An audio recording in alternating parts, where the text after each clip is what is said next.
है। तो आइए देखते हैं हास्य रस और करुण रस। तो सबसे पहले हम हास्य रस देखेंगे, बहुत ही इंपॉर्टेंट है।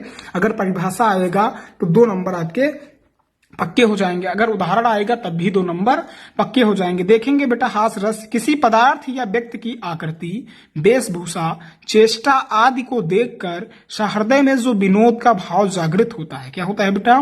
किसी पदार्थ को देखकर या व्यक्ति की आकृति को देखकर, वेशभूषा को देखकर या किसी चेष्टा आदि को देखकर हृदय में जो विनोद का भाव जागृत होता है उसे हास्य कहते हैं। क्या कहते हैं? हास्य कहते हैं। और यही हास्य जब विभाव, अनुभाव तथा संचारी भावों से पुष्ट हो जाता है तो बेटा क्या कहलाता है? उसे हास्य रस कहते हैं। क्या कहते हैं?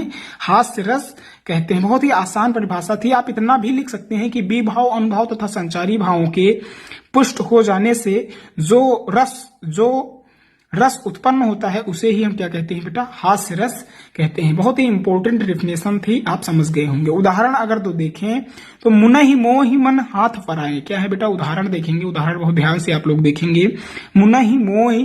मुनहि मोह मन हाथ पराए, हंसई शंभुगन अति सचुपाए। ये जो उदाहरण है, ये जो चौपाई है वो बेटा हास्य रस की है, क्योंकि यहाँ पे हंसई शब्द आता है तो इससे आप अनुमान लगा लेंगे कि ये हास्य रस है। ठीक है? क्या है? मुनहि मोहि मन हाथ